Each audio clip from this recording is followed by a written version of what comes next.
Check 1, 2. Am I audible to everyone? Anyone?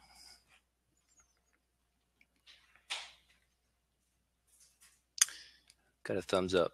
Perfect.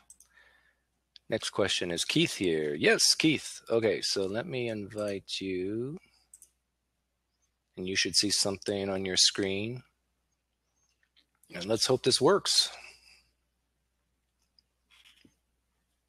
It's a lovely picture. By the way, this picture I put up here. Hey. Hi, Keith. How you doing? I'm doing well. I was just saying to everyone, I just put this picture up. This little blonde-haired boy here, yeah, that's my dad. Oh, wow. That's my uncle, and that's my aunt. This picture was taken in 1944, I believe, or 1943. That's amazing. Yeah, that's my favorite picture ever.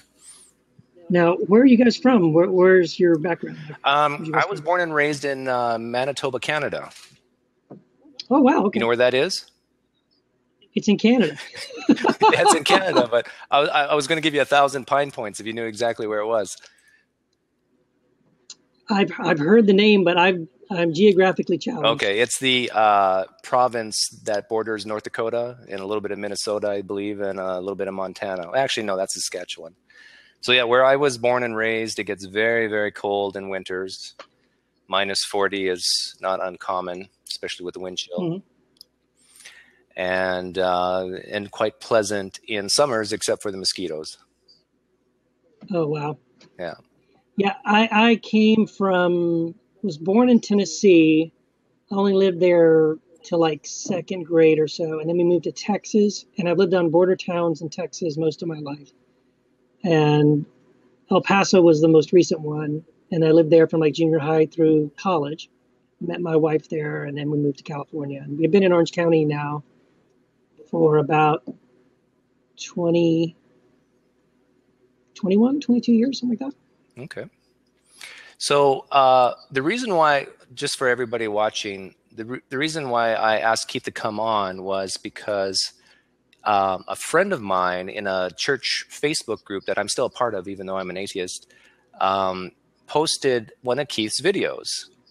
And the video was entitled, let me see if I can bring it up here, Is Christianity About Being Right? Actually, I'll put the link in the chat for everyone if you want to watch it later. It's riveting. It's only 5 minutes. And and I thought that was a great title. It drew me in, but probably for a different reason than what you intended. Why don't you tell everyone what you intended with that video and just like a 60-second summary of what it's about? Okay. Well, I don't know. I guess I typically talk to, on my blogs and Facebook and things like that, I typically talk to other Christians, and that's kind of my audience is who I'm speaking to. And so I guess I was trying to help Christians who I think struggle with this idea understand that that Christianity is not at its essence about being right. And that if you think it's about being right, then the greatest sin is to be wrong. And then that's why we have all this argument and division and over 4,000 different denominations, around the planet. And so my whole point is that, basically Christianity is not about being right and who's wrong. But if you think it is, then you're going to spend all your time pointing out how everyone else is wrong and you're right. And I say that as a criticism to Christianity in general, especially in America, because I feel like, this is why, Christians get bent out of shape that why are they building a mosque down the street from me? Don't you know those people are wrong? They're worshiping the wrong God. They believe in the wrong religion. That's why they get bent out of shape about homosexuals or gay marriage. Don't they know that's wrong? We're right about it and they're wrong about it. And so, gee, that's great. I want to join a club where everything's about who's right and who's wrong. And in the end, what have you really done? What have you really accomplished? So, sorry, that was longer than you asked me to, but once I get talking about it, it excites me. I posted something immediately on your video, and I talked about that I thought your title was a bit of a paradox. And I'll just quickly read what I wrote to you. The paradox of this video is that Keith, is it Giles or Giles? Giles. That Keith Giles is supposing that he is right about Christianity being about transformation and not about information. Yeah. There is at least a minimum standard of information that Mr. Giles is assuming he is right about. For example, that Jesus even existed or said what the New Testament claims he said. I'm sure there are many believers who will view this as maybe a wishy-washy defense mechanism. And many believers will probably say that they are on the right side and that they do have truth and a relationship with Jesus that they cannot be wrong about. Mm-hmm. And then I go on to say that I completely understand why you made the video, and I applaud your openness to the possibility of being wrong on some things, although maybe I made an assumption there. And so what I was very curious to ask you is there this core belief, core propositions that you believe that you are right about and that it does matter about being right about?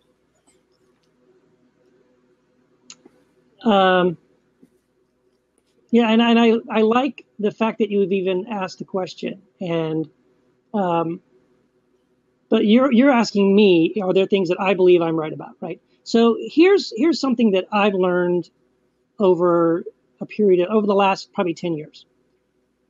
And maybe we'll get into this in this conversation because I think it explains why I'm so weird.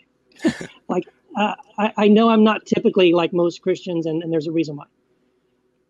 But what I've learned over the last 10 years is that there are things I believe right now. There are things that I believe, and I think I'm right about them. But 5 years ago, I didn't believe those things. And 10 years ago, there's other things that I didn't believe. And 20 years ago, there's things I believe that I don't believe now.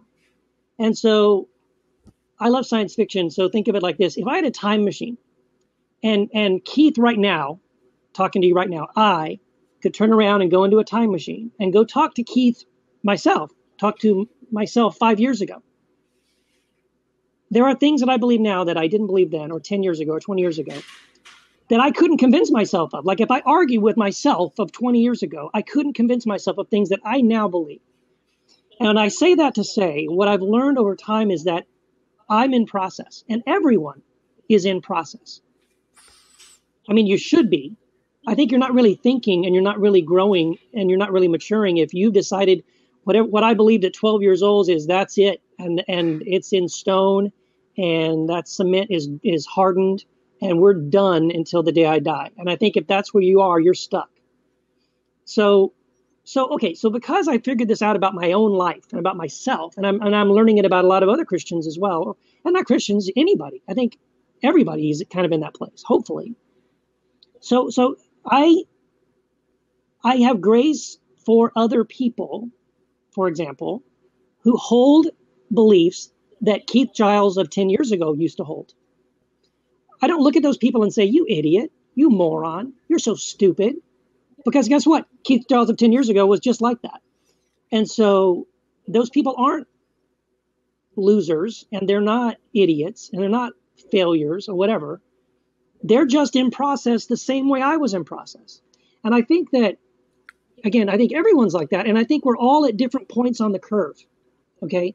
And so, here's where I was 20 years ago. And then I was here 10 years ago, and then 5 years ago. And this is where I am now. And I hope that 5 years from now, I might also learn a few other things and grow in some other areas. And I would jettison things that are not true, or like, in other words, I hope I'm moving towards truth. And if you want to, get spiritual and quote some scriptures, even Paul says he had not yet attained these things, but he presses on. And so I believe we're all in process, and we should all be moving in that direction. So obviously, Doug, the things I believe right now, of course I think I'm right, or I wouldn't believe them. Right. Right? I mean, it'd be stupid to think, I believe that. I know I'm wrong about it, but I'm just going to believe it. Right? Well, and you do the same thing. There's things you believe, and you believe them because you think they're true. And some of the things you believe are true, and some of the things you believe aren't true. It's not your fault, or it's not my fault either. I believe things that aren't true either.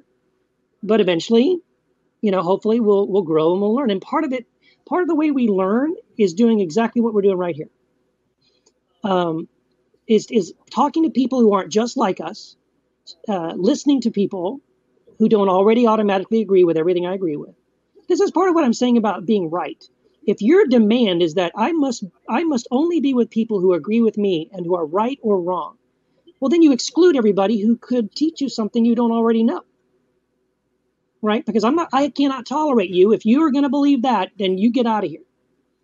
Well, that's kind of sad for you and for me, because now I can't learn anything from you, and you can't learn anything from me. I'm just thinking, like, I was a Christian for 35 years, and I was raised Mennonite. Are you familiar with Mennonite? A little bit, yeah. And actually, I love a lot of the Mennonite stuff. I'm kind of a nonviolent guy, and I know the Mennonites are really Yeah, into yeah, the pacifist. the nonviolent stuff. The main, I guess, part of their culture. Mino Simmons, yeah. Yeah, Menno Simons. And so, but I went from Mennonite, I went straight into Pentecostal from there because of a girl.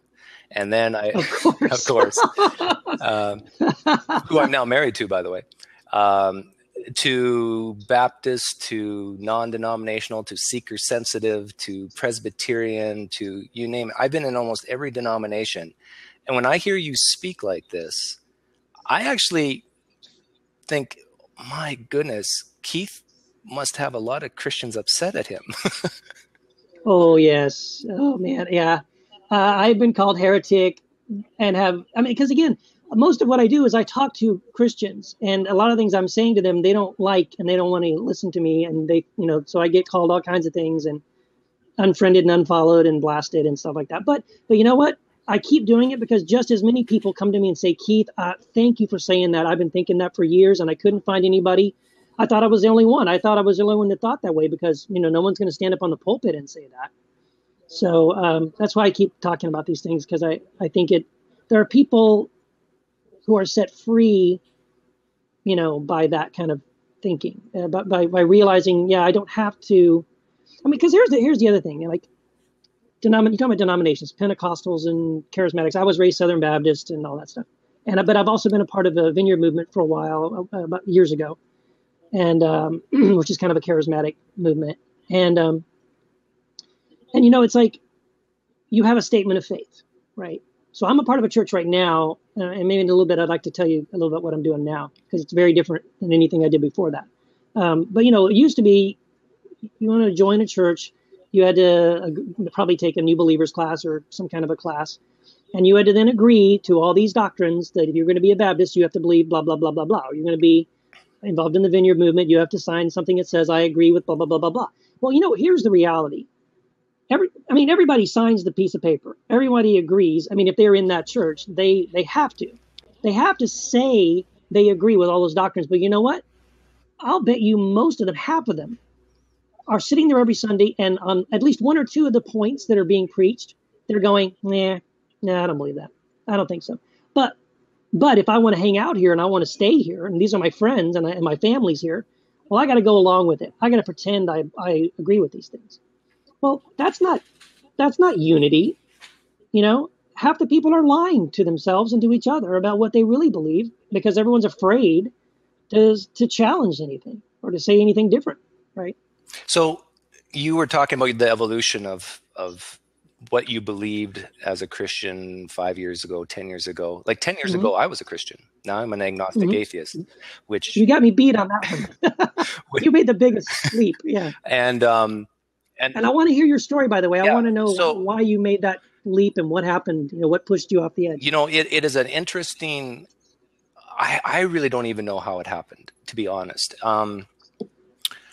I was always a questioner growing up, partly because of my dad. He raised me to question. I had an uncle who was that I would label a free thinking type, PhD in chemistry, and so those are some of the influences. But when I got married very young, 22 years old, to a woman who fundamental born again believer, just like I was, Mm-hmm. and so probably I started really questioning and doubting the core. I mean, the core, not the stuff I think you're talking about where Christians disagree on theology, but I'm talking about the core stuff. Like, why should I believe the Yeah. Bible is God's word? Like, Yep. Is there even a God?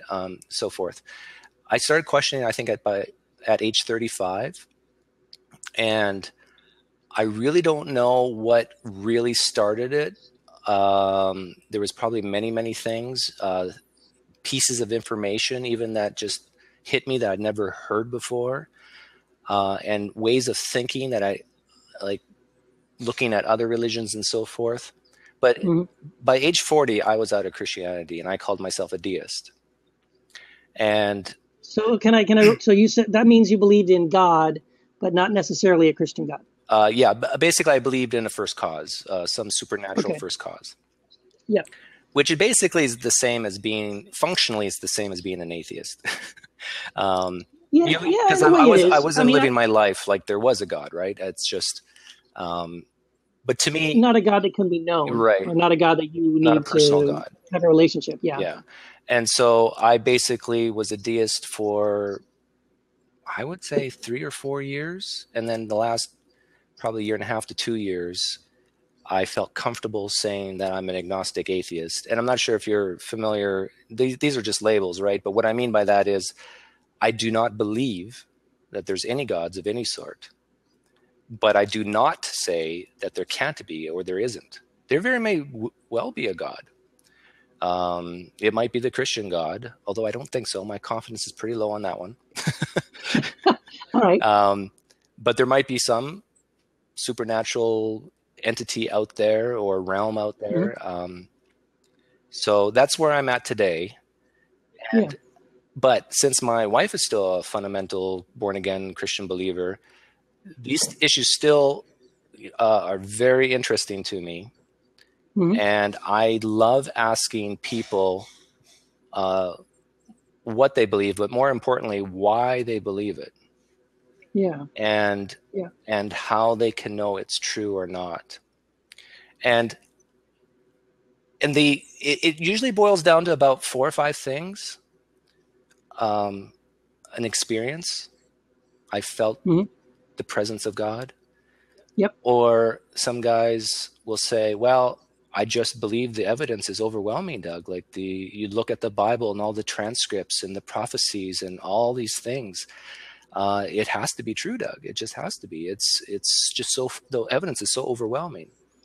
Hmm. And then there's things of, some people just admit, well, it's the way I was raised.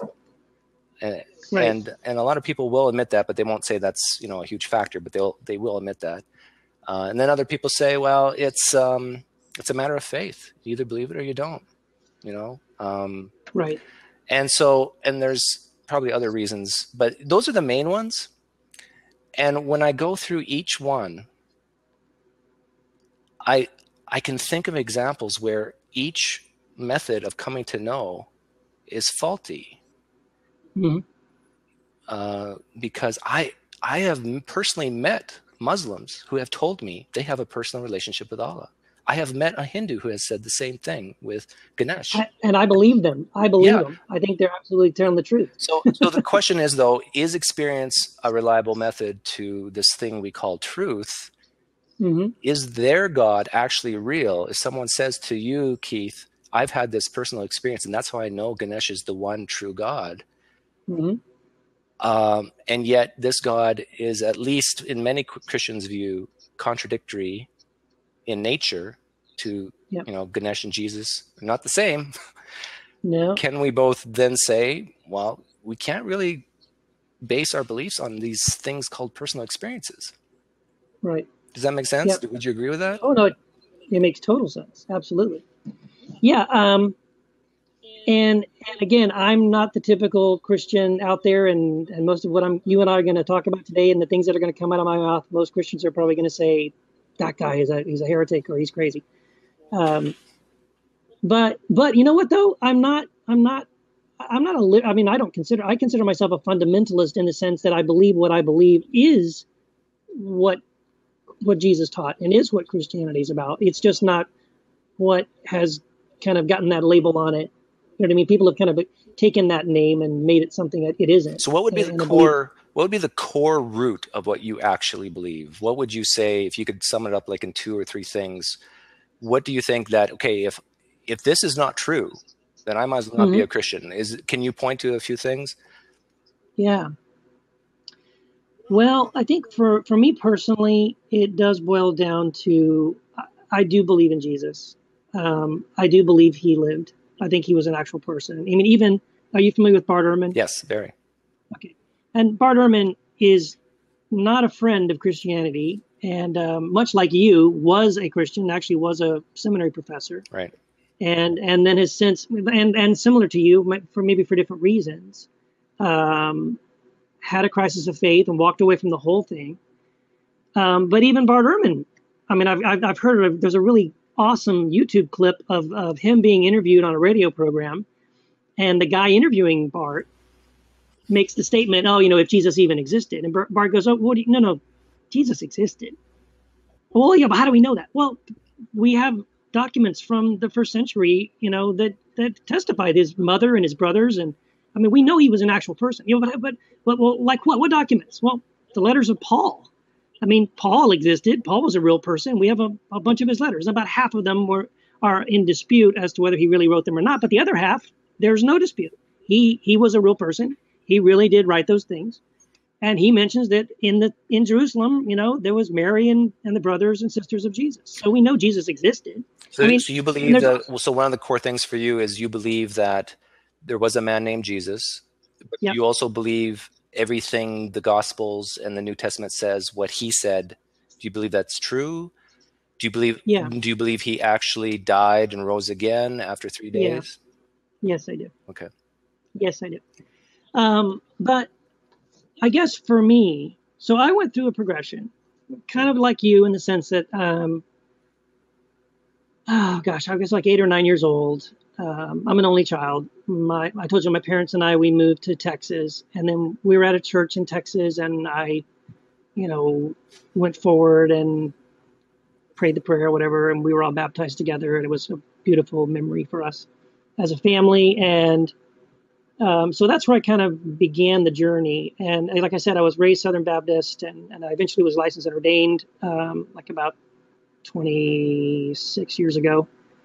How old were you About, when you did this altar call type thing? Altar call type? about nine, about Nine. 9 years old. Okay. And so I went through this progression where all I knew about Christianity was what everyone told me. And unfortunately, I didn't find out until really only about maybe 10 or 11 years ago. I found out that most of what they told me wasn't real, wasn't true.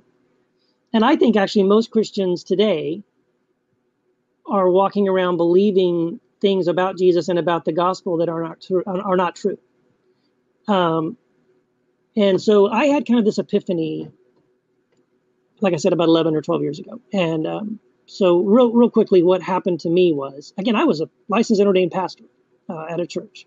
And my wife and I had helped to plant this church here in Orange County. And I was interviewing this guy on the phone. I was writing for a magazine, and I interviewed this guy. And I asked him the question, what's wrong with the church in America today? And I'm expecting him to give me all kinds of other answers like, we don't evangelize right or whatever. I didn't know what really he was going to say. But what he did say shocked me. What he said was, the biggest problem with the church in America today is Christians do not understand the gospel. And I said, well, what do you mean? He said, well, because the gospel is not say this prayer so you can go to heaven when you die. Now, up to that point in my life, if you had asked me, Keith, what is the gospel? That is exactly what I would have said.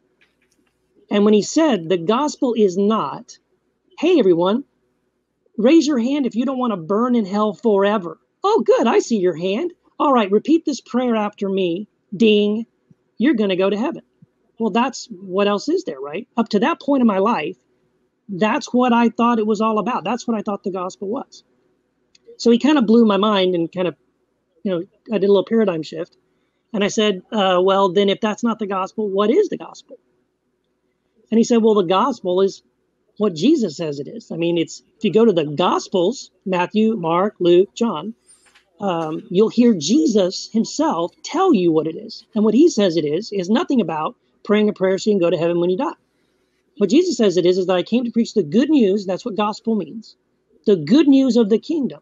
And he says, the kingdom of God is within you. The kingdom of God is near. It's close enough you can reach out and touch it right now. You can enter the kingdom today.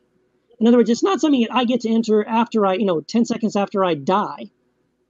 I can enter the kingdom of God now, right now. That was the gospel. That's what he came and died to proclaim, and that's what he taught. That he almost never shut up about the kingdom. Even in the book of Acts, when it talks about him when he rose from the dead, he says he kept speaking to them about the kingdom of God. He just kept on talking about the kingdom. So do you, just want to ask you a clarifying question. Do you believe in a heaven and hell? I believe, yes, in a way, but not the way most Christians do. I think most Christians believe heaven is a spiritual, floaty, ghosty place that if you die and you're a good person or you prayed that prayer, you will go and float up there and you'll live with Jesus and the angels in a billowy, cloudy heaven. You know, the Bible never says that, ever, ever, ever, ever. You can't, I challenge anyone to point to a verse that says Christians are going to live in eternity in some billowy, spiritual heaven. Not there. But I do believe there's a mansion with streets of gold, though, right? No, actually, it isn't. Oh, I hate to break it to you, but when Jesus says that, it's actually a lot of really bad translations. So the King James uses the word mansions. All the modern translations have taken the word mansion out. But all Jesus is saying is, I'm going away, and if I go away, I'll prepare a place for you that we can be together. That's not some spiritual quasi-mystical heaven. He's just saying, where I'm going, I'm going away, but I'm going to come back and we'll be together. So what I believe is that in the end, we're going to live here on earth with Jesus. We're not going to go to heaven. We're not going to go to some other place. But I do believe there is a place called heaven. That's not where we're going to end up. And I do believe in hell, but I don't believe in hell. I don't believe in hell in the sense that if you don't pray that prayer or that if you don't decide to follow Jesus, then you're going to suffer in eternity forever and ever and ever. Like, most Christians are not aware of the fact that from the beginning in early church history, from the beginning, there have been 3 different views of hell. One of them, which by the way was the minority view, was the view that you would die and suffer forever. That was the minority view. There's 2 other views that most Christians have never heard of. Yeah. The second view is the view that if you die apart from Christ, you just die. Right. That's it. And there's a lot of verses actually that support that. In fact, what's interesting? It's funny you should mention this because my wife's view on hell has changed ever since I became an atheist. Well. She had some motivation, right, to investigate it. So the second view is the idea that it's just called annihilationism. It just means that there's a lot of verses that say if you have Christ, you have life. If you don't have Christ, you don't have life. See, the view of eternal suffering it hinges on the belief that the human soul is innately eternal. Okay, so but nowhere in the Bible does it say that. And then, sorry, real quick, the third view is that if you die, you do suffer for a brief time, but then you're given an opportunity to change your mind. You're given an opportunity to say, okay, you know what? Yeah, I'm gonna follow Jesus, and then you're eventually then brought into the kingdom. So earlier on, like 15 minutes ago, I mentioned like the 4 or 5 main reasons why people believe what they do, especially when it comes to religion. Yeah. The simple question I have for you, Keith, is why do you believe any of that? Well, why do I believe that? Why do you believe that what you read in the Bible is even relevant? Right. Well, I do. It's tough. It's sort of a chicken and egg thing, right? I have done a lot of studying. When I was in college, I did not go to a Christian college. I went to just a regular school and I was a philosophy minor. So I sat through my philosophy professor going on and on about, tearing down the whole idea of Christianity and all that stuff. So to see if he was right, or is he right about that? I did a lot of reading and studying on my own. So I went through a lot of apologetic stuff. I read a lot of different books. And so I feel like in many ways, I did question my faith in my college years. I listened to every single one of those objections. And I went to find out for myself, is my professor right about that? Is this philosophy correct about that? And what I found was that, from what I could tell, it wasn't the case. I do believe the New Testament documents are accurate. I do believe there was historically a person named Jesus. I do believe he taught the things he taught. He did the things he did. I do believe he was crucified. I do believe he rose from the You know what's dead. I do believe interesting? there's good evidence for that. Um, But to ask me why I believe that, see, here's the problem though, Doug. I mean, when I was 9 years old, I didn't know any what I just I was told you. just going to And mention that. 9-year-old Keith wouldn't say, "Listen, Doug, let me tell you, Right. man." Yeah. You know. I have a cousin named So Leon, and he likes to preach this gospel that beliefs come first, reasons come second. mhm. And I think he got that out of a book. Oh no, that's a famous it's a famous Christian. I can't think of who said it, but yeah, it's basically like first you believe and then Yeah. then you get the reasons, right? And so, I've talked to probably, and I'm not exaggerating here, probably hundreds of theists. Mm, And I see a pattern. And the pattern is that they were born, raised into the culture that has a belief. Let's call it a fuzzy mm, belief, but it right. sort of has some core principles. And then when they reach the age of 18 to 22, they really start questioning it. Am I just believing this because of my parents? Is this actually true? Right. Then they go Yeah. through this laborious time of researching it for themselves. And, usually in their early to mid 20s, and usually there's a significant other involved who also shares a similar belief. Right. Right. When you start dating and getting married, they they come to realize, well, wouldn't you know, the core beliefs in the culture or in the family I was raised in happen to be the right one. Hmm.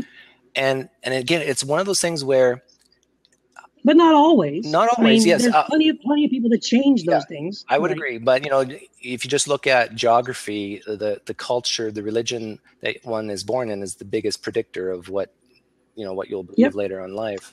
Yeah. If I had been born in India, 99% chance I would be a Hindu. Right. So how much confidence then do you have knowing that there are people just like you who believe in a God that, let's say, is even contradictory to yours?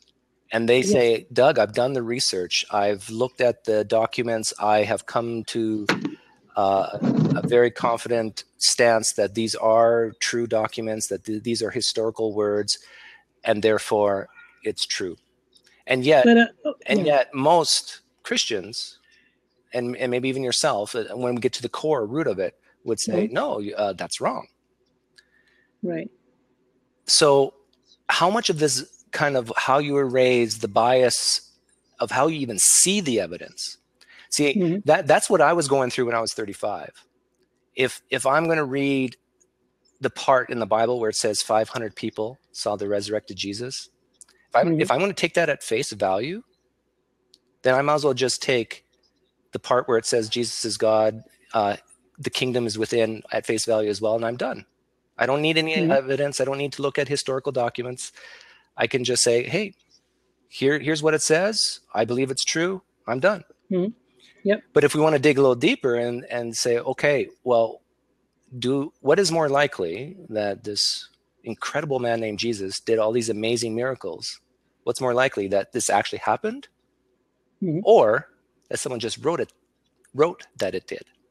And that's Yeah. what I was struggling with. And the reason, probably the biggest reason why I'm not a Christian today. Wow. You said so many beautiful things there. I wanted to Sorry. little threads I want to pull. Well, like one of the things no, I don't want to get into that. That's silly. Um, what like I guess the thing you were saying at the end there, like so for you, right? You feel like you've looked at it and you think it makes more sense that someone just made these things up about Jesus, right? And I'm not saying it's completely fictional, but one question that I often ask of believers Okay. is, isn't it reasonable to say that some things in the Bible are true and some things are false? And that's a question that I have found through experience that a lot of believers don't like being asked. Oh, of course not. Yeah, Oh no, I mean that, and you know what? And I would say, because I would answer your question, yes, I think it is reasonable to assume that some things in the Bible are true, and some things are false. I think that is true. But of course, the decision, the thing about which things are true and what are those things would be different, right? right.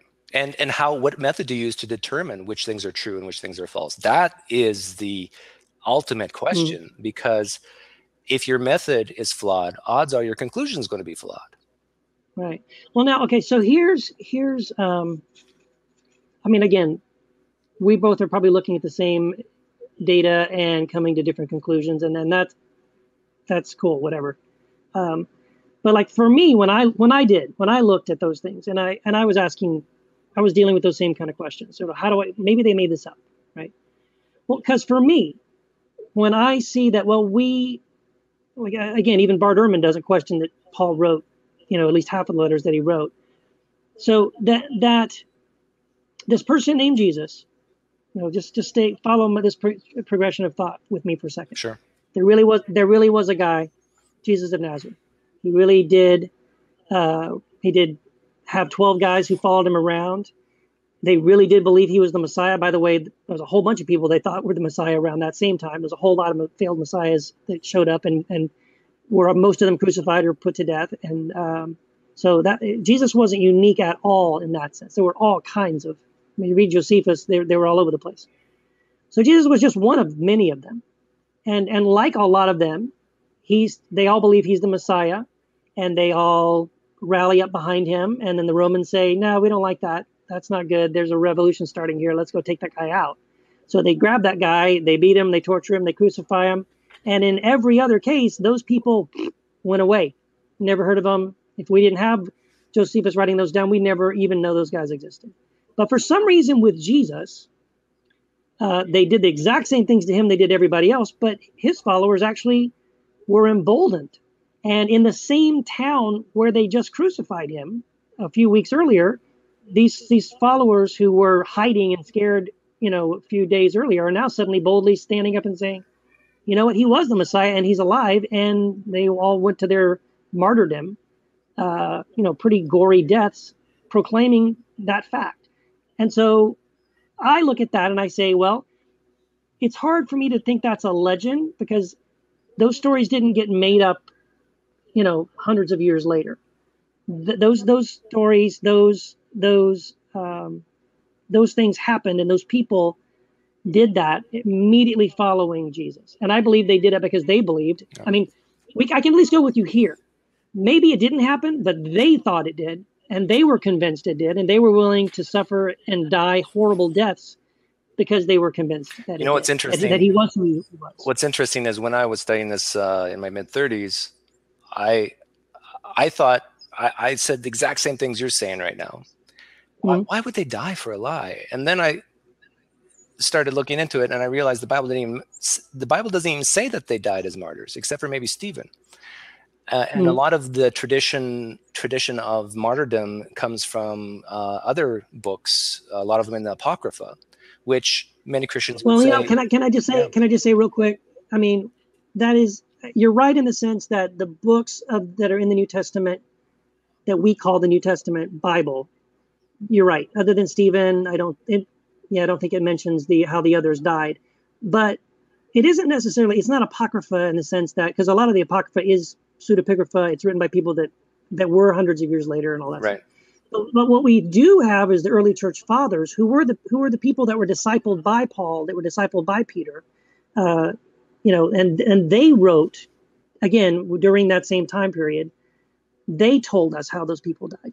In other words, they're telling us that this happened. Right. But and not even them, but others that were martyred after that. But how would we even come to know that, number one, they did actually die for the reasons we think they did? And how do we know that just because, like you mentioned, Christianity kept going, whereas all these other dying and rising saviors just kind of died out in history? How do we know that just for political reasons or popular reasons, that it makes the narrative actually true? Like something can be very strong, very fast moving in a society and still be false. So how do we actually get to the truth of it just based on the fact that, there are a lot of passionate people, it moved and spread quickly. You can think of examples in history where that's happened in other belief systems. Look at Mormonism here in the US, where it's quite successful, and yet I think you and I would agree that most of it's false. Well, I guess it's false. Well, at least some of I it. have not spent I've not spent a lot of time, studying a lot of other things. But I have.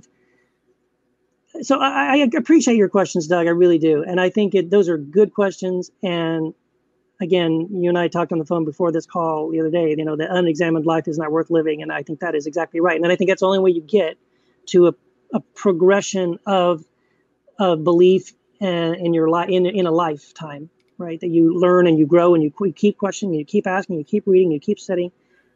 Again, I'm continuing to do that, and I'm continuing to learn Well, things and grow things. And you're one in a million, I tell you, Keith, because I can introduce you to some other people. There are a few others. I'm not. I'm not. yeah. I'm not the little snowflake. There's a couple others, but I know we're in the minority. I do know that. But let me ask you this, Um, because I see you as a very empathic, very compassionate type of guy. And I don't doubt that about you, even just from like I looked at your website and so forth and some of the things you do in the community. And I guess my question is,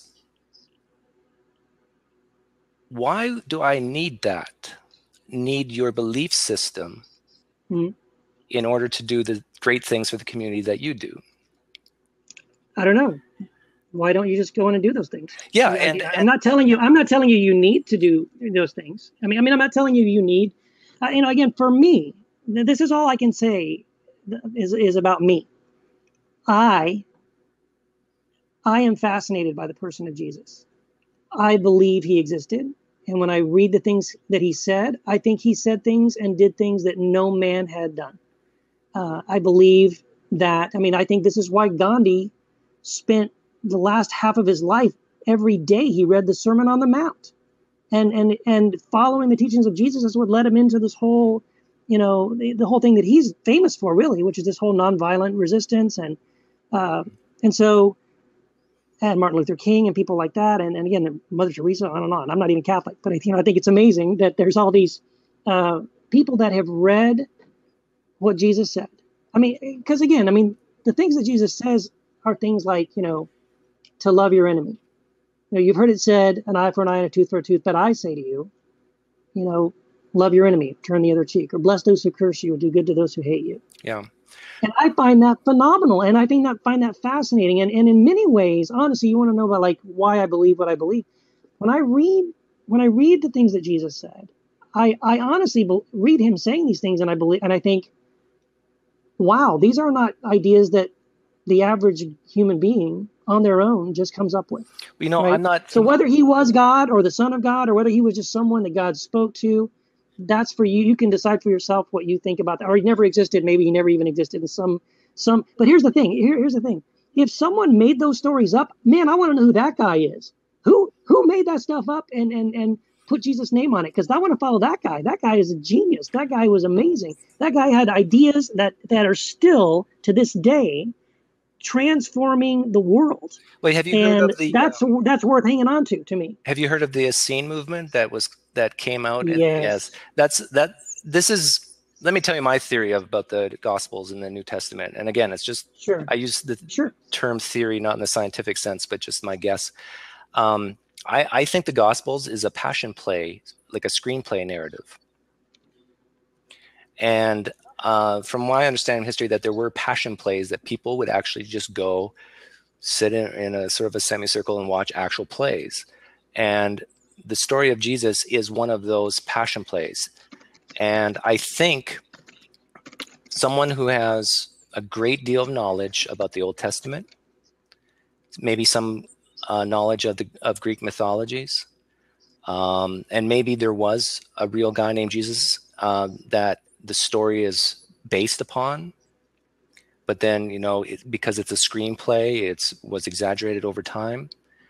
I think it is very possible for a bunch of men to have written exactly what we see in the Gospels based on some of the movements of the day and great knowledge of the literature of the time, including the Old Yeah. Testament. Like some of the stuff in the Gospels is word for word out of the Old Testament. And a lot of the Oh yeah. narratives of the Gospels, I don't know if you've studied Odysseus, Homer's The Odyssey. But Hmm. I tell you, it sent shivers up my spine when I started reading some of the story of the Odyssey and how there was 12 kind of disciples of Odysseus Hmm. the king, and a lot of the same narratives of, the broken glass, the oil that broke, and then the woman anointed the feet. That's Hmm. also in the Odyssey story, something very, very similar. Um, a lot of these concepts and stories were found in Greek literature four or Right. 500 years before the Gospels were even written. And Hmm. that just like, I tell you, and I was still a Christian at that time. That Yeah. freaked me out. Yeah. I'm, Yeah. I'm going like, Yeah. And I haven't looked at the Odyssey, and I'll look into that though, because my youngest son is reading it right now for a college course. So I'll ask him about that because I think he just read it. Um, but I am aware of, like, you may be aware. There's something called Zeitgeist.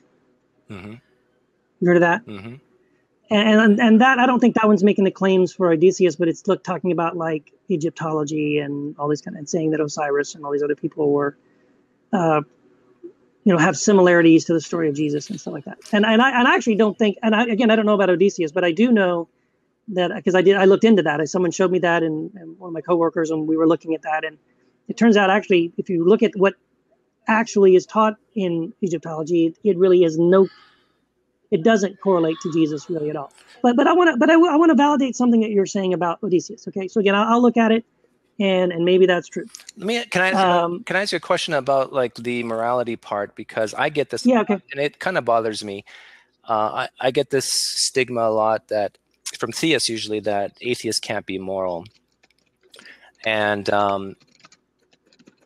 my question, I didn't say that, but I yeah, didn't yeah, say yeah, that, by the no, way. and yeah, Because, you know what, I think there's plenty of people who are not Christians at all, and they're faithful to their wife, and they take care of the poor, and they're good people, and all of that. I've met them, and I know they exist.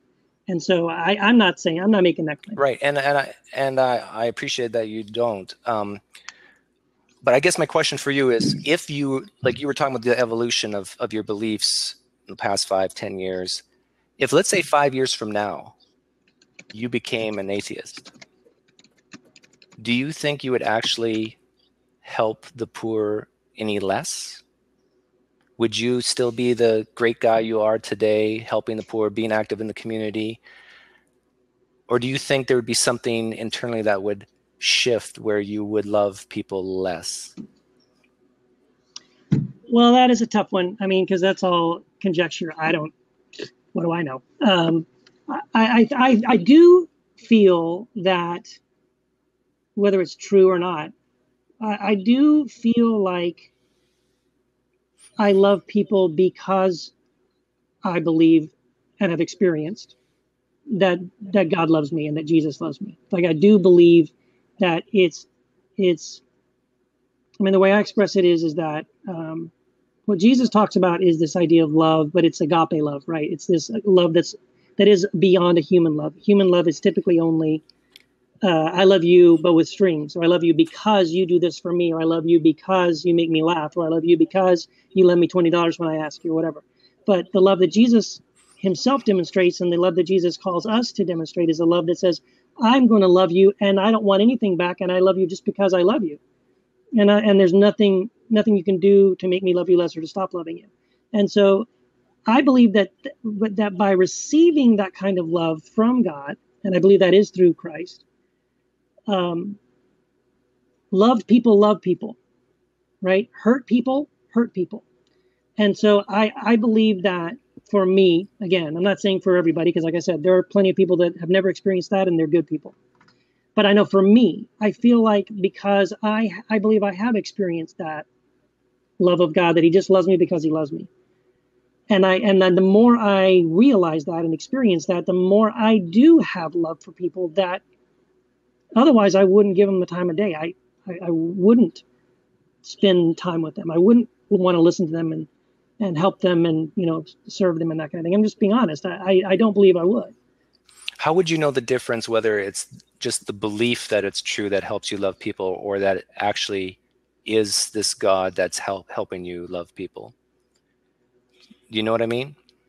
No, no, ask it again. How would you know the difference, whether it's just the belief that you have that God's helping you help others and love others, or if it's actually true that there's a God helping you love others. In other words, let's say someone else has this belief that, I don't know, a box is helping them love others. They truly believe that this box is helping them love others. Right. But really, the box has nothing to do with it. Right. Do you think that people just need that belief, whether it's true or not, to help others? Or, well, I don't know. I mean, I can look at my life and my experience, and it's not like the day I became a Christian, I just suddenly started doing this, right? So this was part of my progression, part of my growing into it. And really, my wife helped me a whole lot with this, because she had a huge heart for people, and I really watched her. It just blew my mind, the love that she had and the compassion she had for people. And even before we even got married, I remember watching her. We went to a nursing home, and she just kneeled down on the ground and sat and spent time with this woman in a wheelchair, and had such true, genuine compassion and love for this person. And I just thought to myself, wow, that is not me. I'm not like that. But you know what? I want to learn how to be like that. And so I know there was a time when I wasn't like that. But I'm going to tell you, even though I saw it in my wife, she's not the one that gave me a course on how to do this, right? I saw it in her, and then I began to seek it out. Okay, Lord, help me. What am I missing? Why am I not? In other words, I could have just pretended to be like that, but that wasn't it. It was like, I want to genuinely be someone who genuinely loves other people enough to want to spend time with them and serve them, and not I'm just going through the motions, And so, yeah, part of it, I needed someone to inspire me, or to point me in that direction, or to make me even desire it. But by moving in that direction and seeking it out, slowly over time, my heart was transformed. I was changed, and I really got to the place that I really did care about people, and I really did want to serve them. So I don't know if it isn't Jesus that's done it, then I'm still grateful for it. yeah, I would be too. I guess the question I have, though, I want to believe, if it's true, I want to know about it, and I would want to figure out some way to know whether it's just, is it a transformation from a spiritual realm, or is it more of a human being maturing and growing in how to help and love others? And like, if your wife, let's say she would have been, what's a good religion? Jainism is a very, or Sikh. Maybe she had been a Sikh. A Sikh, very pacifistic, very loving type religion and culture. Would you be a Sikh today? And would say the exact same things. And these are the questions that run through my mind. Mm-hmm. How do we know this is actually true, or do we just assign agency to it? We say, well, I'm doing these good things because of this. Yeah. So can I ask you, Doug? Sure. And I sincerely mean this question. I'm not trying to trap you or convince you of anything. I just genuinely want to know. So what would it? So I love that you're asking these questions. So, but I want to know, like how would you know? I mean, I love that you want to know, mm-hmm. and I love that you're asking. Well, how would I know? And so my thing is, well, what would it take for you to know? Yeah. And it was like, what for you? What is the bar? What is it like? Well, okay, if this whole thing about Jesus is true and God is real, then I need God to say this or do this or make this happen or give me a miracle or write something in the sky, or you know what I'm saying? Like, yeah. Or for you, is it sort of like you've already asked all those questions, and in your opinion, there really isn't an answer to that question, and you've already decided? No, I'm not gonna give you a cop-out answer. I have a specific answer, and it's a very personal one. So okay, and you don't have to. That's fine. You don't have to give me. No. I'll tell it. I've told it before to other people, so there's no reason not to tell it here. But let me just give you the punchline, and then I'll explain it later. The punchline is, it would take a personal miracle of some sort. Mm-hmm. Okay, and the miracle that would do it for me is, I have a sister who is completely paralyzed from MS. She can only move her eyes and her mouth. She is in tremendous amount of pain every day of her life. It's probably the worst situation you can imagine for a human being stuck in a body full of pain, not being able to move, but still can think. Okay. Yeah. Now, Keith, if you were to walk into her hospital room and pray for her in the name of Jesus, and if she was to gain all the muscle that she's lost in her legs, get up and run around, my confidence in Jesus would go sky high. Oh yeah. Okay. Now, that's fair. And I want to be the first one to say that I wouldn't be the type of guy. There's ways I could test to see if I'm delusional or not. I'm not going to, cop out and say, oh no, I could be delusional. And I also want to say that I don't need 100% proof to believe things. There's a lot of things I'm sure you and I both believe that without 100% proof. So yeah, electricity. Yeah. So I'm going to, to me, it's a matter of having some type of confidence that your belief is actually true or not. But that being said, if a Hindu walked into my sister's room and did the same thing in the name of Ganesh, after you tried it and you had no results and the Ganesh god had results, my confidence in the Ganesh god would go up. Of course. So yeah, that's my answer to that. Do I think that will ever happen? No. In fact, there's been literally thousands of people pray for my sister for the last 5 years, and she's getting worse and worse. Yeah. And so, but yeah, I don't, what doesn't do it for me is texts, ancient texts. Because if I have to believe these extraordinary claims in the Gospels based on textual evidence, what else am I compelled to believe in?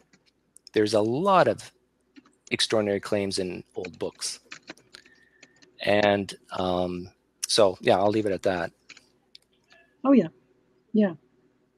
Hey, man, I really, don't take this the wrong way because I'm straight, but I love you, man.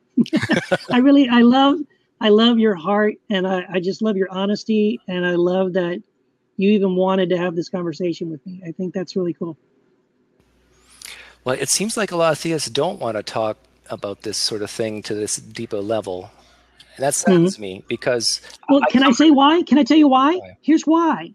Because to them, their whole faith hinges on whether or not they're right.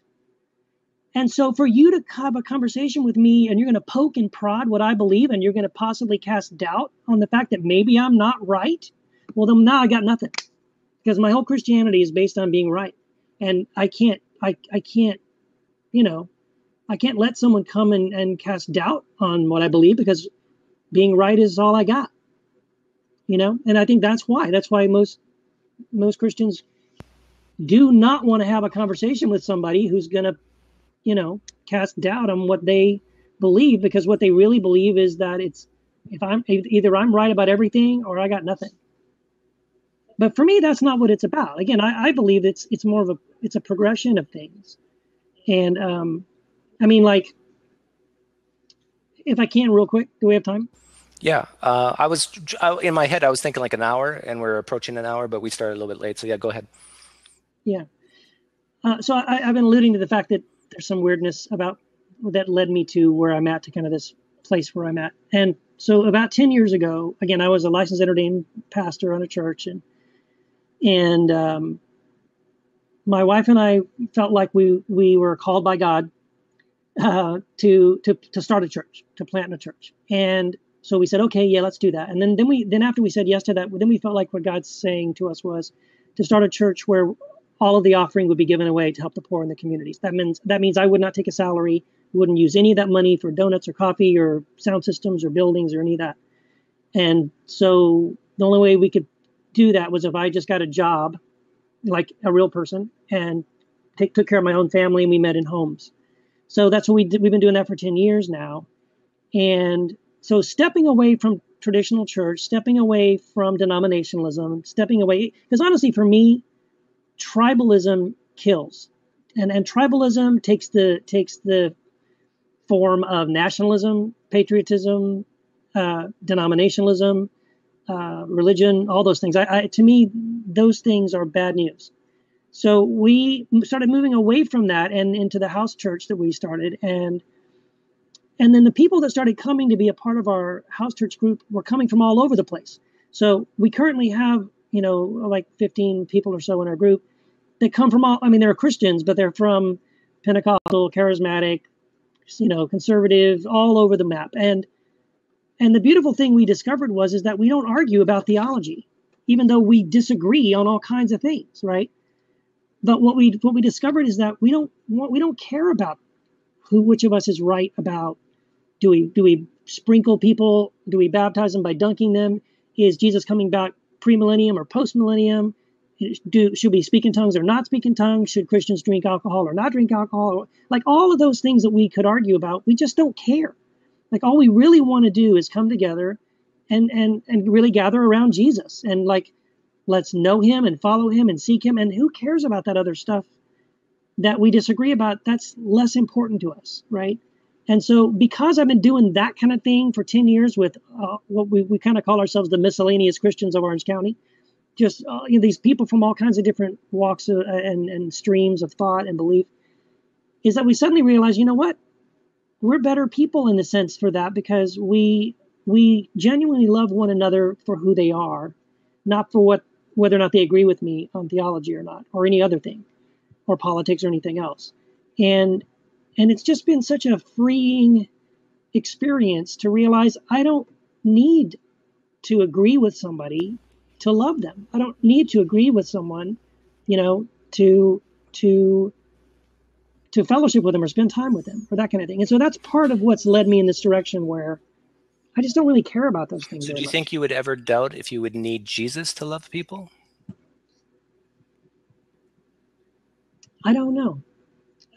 Because I think I'm at a place, again, where I wasn't before. And this has probably, again, only been in the last maybe 3 or 4 years, where I kind of feel like I have a pretty intense spiritual relationship with Jesus that I didn't have before. And it is very much experiencing his love. And so to me, it's real in the sense of I can't tell you why it's real. I really do believe it is real.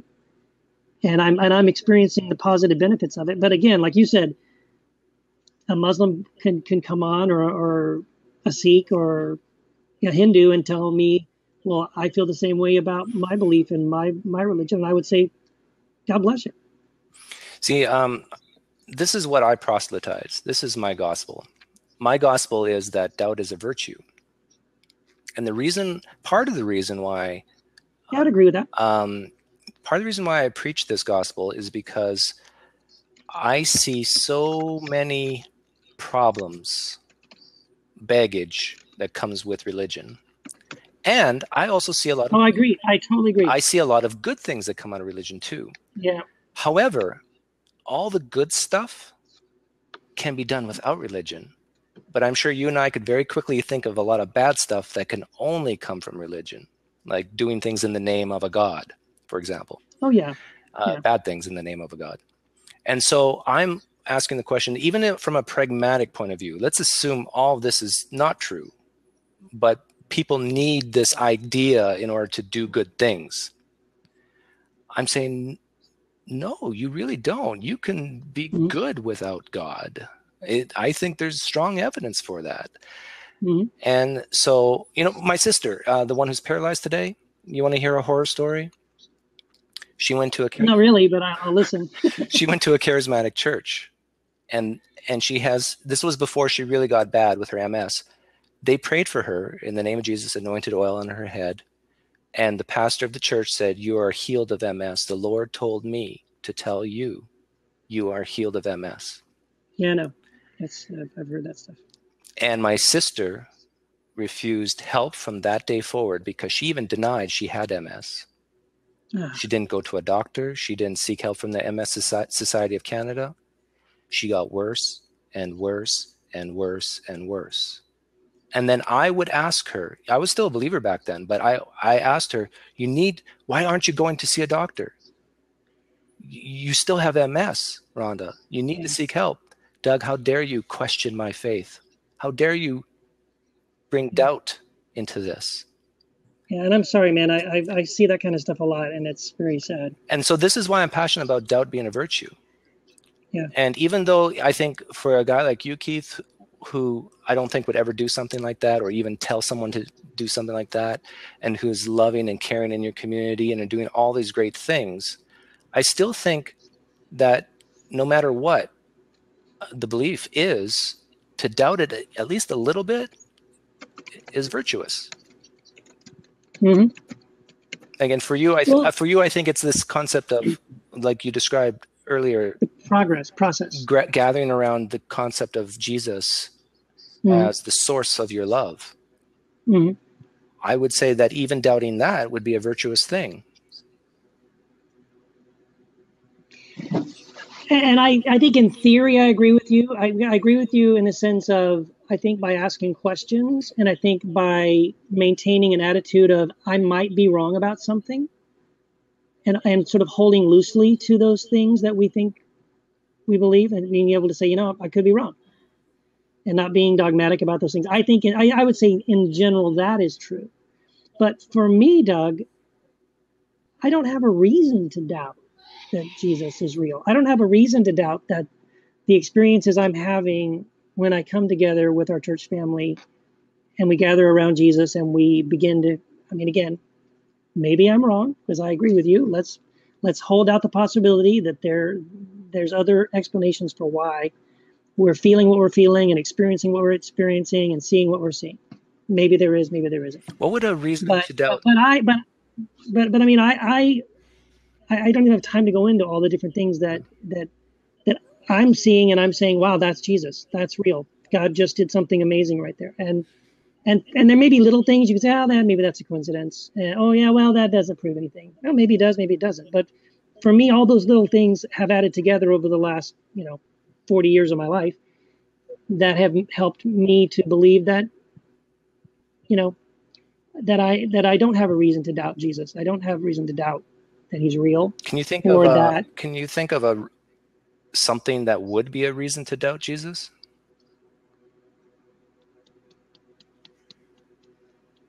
hmm, yeah, I don't know. I can't think of anything off the top of my head that would make me think that no, Jesus didn't exist. He's totally made up, and all that. Because again, from what I've seen, he did exist. He was a real person. I do believe, he taught those things and said those things and did those things, and yeah, I guess so. I guess if something could um, I don't know. Let me say it this way, because I have other friends who were Christians and who were like you, and some of them very recently, like you, decided to walk away from the faith. And so when I saw that, I mean, I can understand doubting whether the Bible is the inerrant word of God, because like I said, I think there's a good reason to doubt several of the books of the Bible, and and a lot of the Old Testament I think is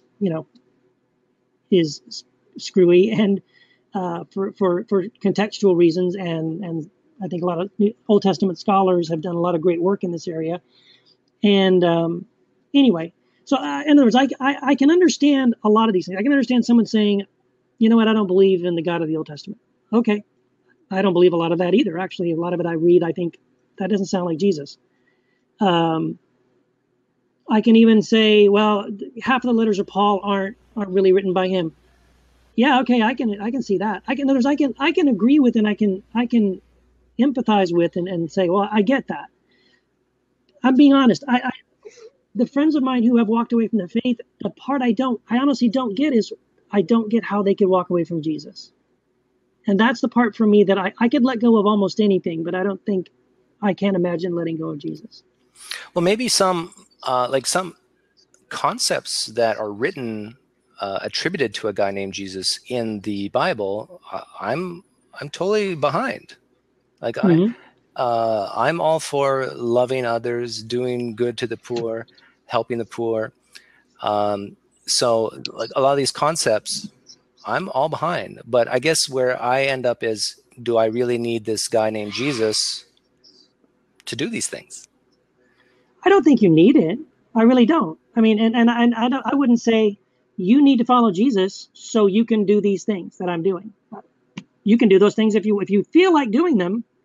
Come along with us next time we go, or do it. Start out one on your own, or go volunteer at the rescue mission or the soup kitchen, go for it. And I'm a go bit, for it and if that's what you want to do. if I was a betting man, and I am, I'd bet the same holds true for you, Keith. What do you mean? I think if you were to become an atheist tomorrow, you probably would still help people. Maybe I would. I don't know. I think you would. Okay. I think you would be the same great guy you are today. I really do. Yeah, it's hard for me to respond to that because I guess I don't know. I guess I attribute any progress I've made to Jesus. So maybe you're right, but most of the way I've been thinking to this point is that it's my experience has been it's spending time with Jesus and asking him to help me do these things is what's helped me to do it. Well, it's 10 minutes past the hour. I'm not sure if you have stuff to do, but I would probably like to wrap this up. I got to do a few Okay. things. I haven't had dinner yet, but I might do an after show. Everyone who's in the chat, I might kind of just hang out here a little bit, maybe, I don't know, 10 or 15 minutes after I close this down. So I'd love to do this again sometime. This was a lot of fun, and on the chat here, I've been kind of going back and forth with people about hell and this idea of hell, and maybe we can come back and talk about hell sometime. Oh yeah, there's so many things I would love to talk to you about. I have a question that I ask every theist I meet regarding hell, and but yeah, we'll save that for another time. Okay, there you go. Whet their appetite. That's great. Exactly. But yeah, Keith, thanks again. Do you know how to exit this thing? I guess you can just help me. How do we get out of here? You can just press the X. Okay. Or I can boot you as well. But yeah, great talking to you. Let's do it again. Maybe I'll do this every Sunday at 7. I don't know. I think I might be. Yeah, well, let's try that. We'll pencil you in for next Sunday at 7. Okay, sounds great. Take care, Keith. All right, man. Take care. Bye.